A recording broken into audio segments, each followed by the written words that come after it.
Hello à toutes et à tous. Vous nous avez encore posé quelques questions sur LinkedIn et à travers nos formations. Donc, on a sélectionné 5 questions qui reviennent pas mal. Et donc, aujourd'hui, comme d'habitude, Julien, président de Seven Shapes, qui va répondre à vos questions. Peut-être avant de passer à la FAQ, Julien, tu peux peut-être représenter un petit peu Seven Shapes en 2 minutes top chrono. On est une société de formation. On fait des formations à l'excellence opérationnelle, donc lean manufacturing, lean service, supply chain, un peu de gestion de projet, et on fait du lean construction depuis peu de temps. Donc nous, nos formations sont soit en ligne, soit en classe virtuelle. Plus on peut aussi mixer, faire un peu de présentiel, etc. Donc on est assez flexible, et on le fait surtout à travers une simulation, donc une usine qui assemble des drones qui fonctionnent pas très bien, et votre objectif c'est de l'améliorer. Donc dans nos parcours, vous allez retrouver de la simulation, des vidéos, des contenus à télécharger, et donc c'est des formats qui peuvent se faire en autonomie ou accompagnés par un expert, et on forme dans 14 langues. Sans plus tarder, on va pouvoir commencer aux Ouais. premières questions. La première qu'on nous a posée, et c'est une question qui revient de temps en temps, c'est quelles sont les épreuves pour obtenir une certification Lean.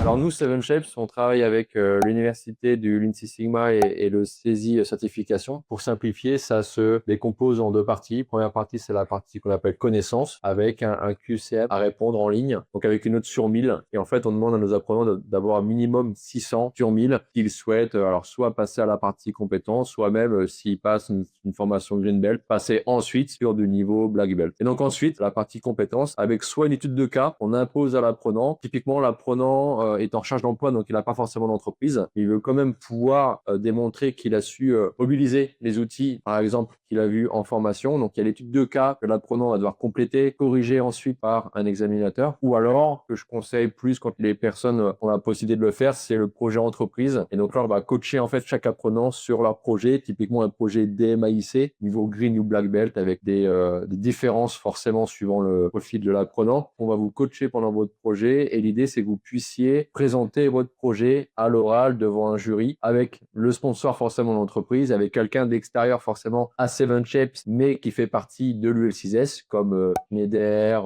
Pernod Ricard, il y a Hutchinson, il y a plusieurs Valeo. entreprises qui sont dans l'UL6S, Ouais. pour pouvoir présenter votre projet et obtenir une certification, cette fois-ci complète, Yellow, Green ou Black Belt. La particularité du L6S, c'est que c'est un organisme qui est indépendant, donc ça veut dire que c'est pas nous, Seven Shapes, l'organisme de formation, et d'autres qui sont dans le L6S, qui vont donner la certification. Donc on n'est pas l'auto-école qui donne le permis, donc il y a des organismes de formation qui font la certif complète en autonomie, mais nous on a choisi un organisme indépendant, ce qui fait que ça permet d'avoir une vue extérieure avec d'autres experts qui vont analyser le dossier, la présentation et ajuster, et ça permet d'avoir aussi différents points de vue sur les manières de faire, parce qu'il n'y a pas qu'une manière de faire du lean et qu'une manière de présenter son projet green ou black. Voilà.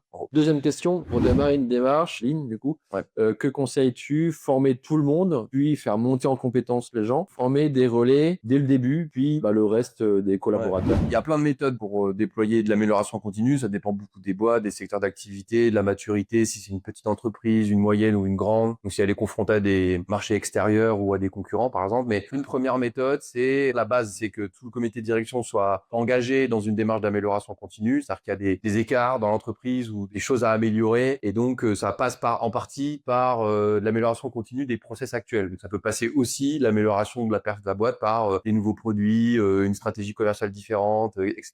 Mais sur la partie lean, soit on ne sait pas par quelle boule prendre, et à ce moment-là, on peut démarrer plutôt par régler les irritants les plus gros. Et là, il n'y a pas forcément de logique de déploiement sur certains segments de produits qui sont les plus produits ou qui font le plus de chiffre d'affaires. On va juste régler les irritants. Donc en parallèle de régler les irritants, on peut commencer à former un petit peu sur des bases white, yellow, voire green un petit peu, pour que les personnes aient bien le niveau de compétence et les différents outils. Et du coup, on va aller d'irritant en irritant comme ça, et au bout d'un moment, on va certainement vouloir structurer la démarche pour maximiser peut-être un retour sur investissement. Donc là, à ce moment-là, on peut utiliser la deuxième méthode qui soit passe par un expert externe, donc un consultant externe qui va venir chez vous et qui va vous aider à prendre du recul sur votre process, faire une cartographie de flux, soit un expert interne qui est déjà formé à un niveau black belt en règle générale, qui va être capable d'identifier là où il y a le plus d'irritants et maximiser les améliorations sur le point goulot ou les irritants localisés à un endroit. Donc au lieu de sauter d'irritant en irritant, on va plutôt aller sur ceux qu'il faut vraiment régler et qui vont faire un gap de performance. Donc là, à ce moment-là, également en parallèle, de lancer des projets ou des chantiers, on va former en parallèle. Donc de toute façon,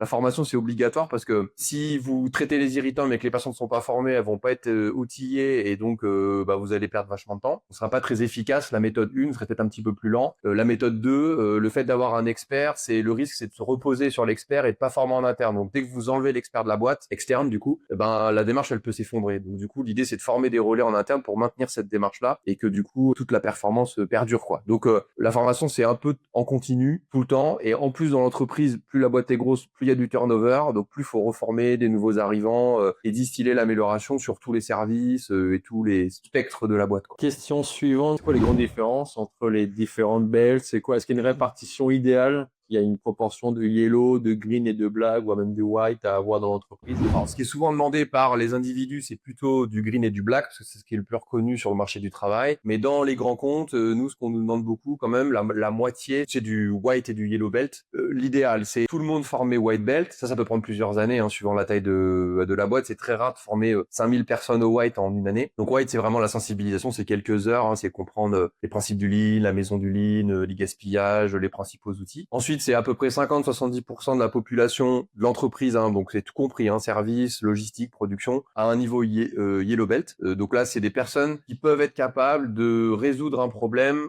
sur une partie de leur processus. Donc si je prends l'exemple d'une ligne de production, il y a plusieurs postes de travail ou étapes, c'est sur une machine, un poste, je suis capable de résoudre des problèmes avec des outils très simples. Ensuite, entre 10 et 30%, ça va être des green belts. En fait, ça peut être des white qui passent en yellow et des yellow qui passent en green. Là, c'est plutôt des chefs de projet. Donc eux, ils vont plutôt regarder toutes les étapes de production, donc toutes les postes de travail, et ils vont travailler avec une équipe, des budgets, des plannings, et on va plutôt parler de projet plutôt que de chantier. Et ensuite, les black belts, c'est 1-2% de la boîte, donc pareil, ça peut être des greens qui passent black, et là, du coup, c'est des personnes qui vont définir le plan de déploiement de l'entreprise, le plan de transformation, piloter les green belts, piloter certains projets stratégiques, mais également être en connexion avec les autres services, donc supply chain, R&D, industrialisation, qualité, etc. Donc, c'est des personnes qui sont souvent au comité de direction, qui vont déployer.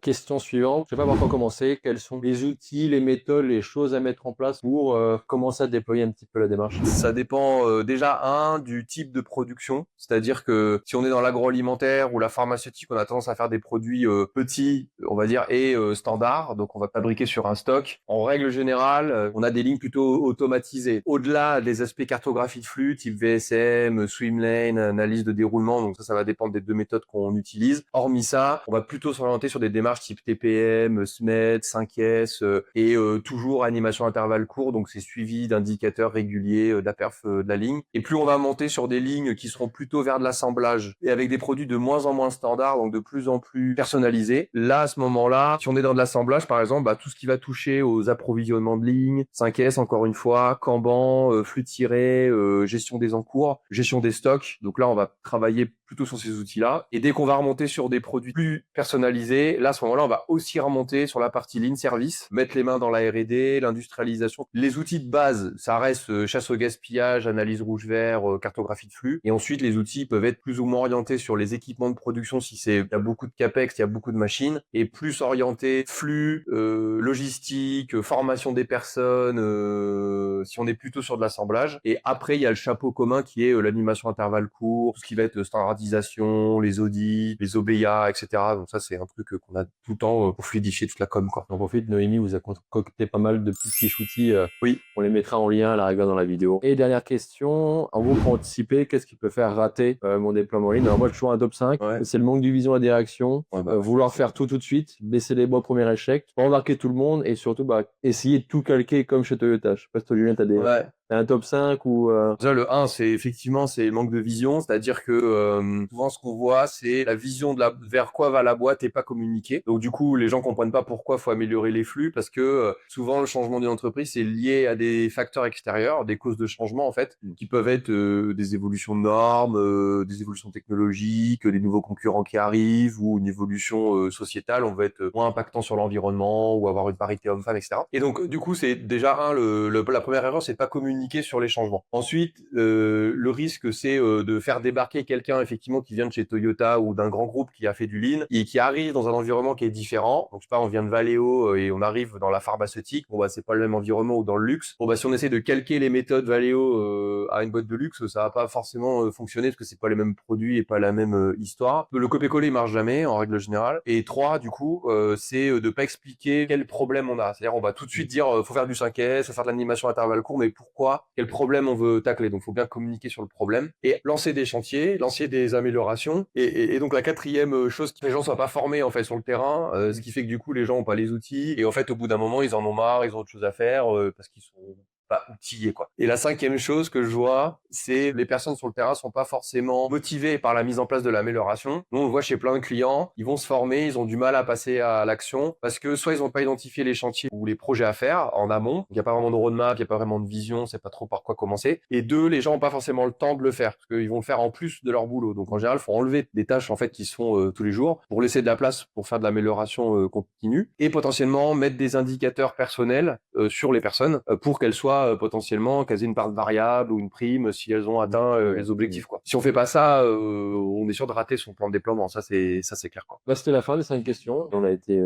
clair et concis. Si vous avez d'autres questions, Ouais. n'hésitez pas à les poser en commentaire. On fera une prochaine vidéo encore, je pense. On a toujours des petites questions qui nous reviennent en formation, par message. Donc, n'hésitez pas. Bah, merci Julien. Merci, Lucien. Et puis, bah, écoutez, à la prochaine. À plus. Ciao, ciao. Ciao.